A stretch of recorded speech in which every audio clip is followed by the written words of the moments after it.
Hello again. We are reading The Adventures of Tom Sawyer by Mark Twain. We are picking up on chapter 11. It starts with an illustration, and the caption underneath the illustration says, "I've a notion to skin you alive." Chapter 11, Aunt Polly Learns the Truth. Tom arrived home in a dreary mood, and his aunt's first words showed him that he had brought his misery to the wrong place. "Tom, I've a notion to skin you alive," cried Aunt Polly. "What have I done?" asked Tom in surprise. "Done? You've done enough. Here I go over to Mrs. Harper's house like an old softy, expecting to make her believe that all that stuff about your dream, and then she tells me that Joe told her the whole truth. You really were here and heard the talk we had that night. Tom, I don't know what's become of a boy who acts like that. It makes me feel so bad to think you could let me go to Mrs. Harper and make such a fool of myself and never say a word." Tom hung his head for a moment. He had no answer to give his aunt. He could only try to explain that he didn't think it would turn out this way. But his explanation only made Aunt Polly angrier. Finally, Tom gave in and told his aunt that the real reason he had returned that night was to tell her that he really hadn't drowned and to ease her mind. Aunt Polly looked up sternly and said, "Tom, I would be the thankfulest soul in this world if I could believe that you ever had such a good thought, but you know you never did, and I know it too."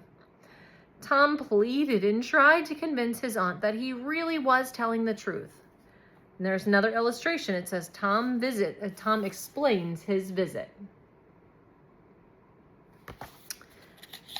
"When you and Mrs. Harper got to talking about the funeral," he said, "I just got all full of the idea of our coming and hiding in the church. It seemed like such a terrific idea. I couldn't bear to spoil it, so I just put the bark back in my pocket and kept mum." Mum means quiet.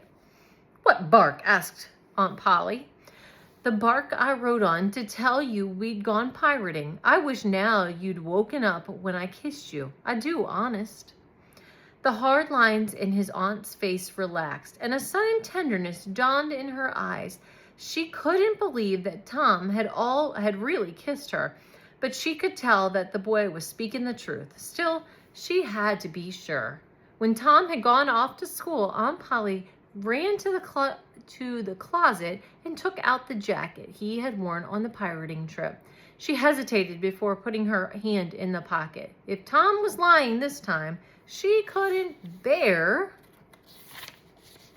it. Twice she put her hand in the pocket and twice she pulled it away. But she could not resist. On the third try, she withdrew Tom's piece of bark and read the note through flowing tears. It said, I could forgive the boy now," she cried, "even if he committed 1,000,000 sins." So it didn't say what it said. It said she was reading the story. But there is an illustration of Aunt Polly checking Tom's jacket pockets.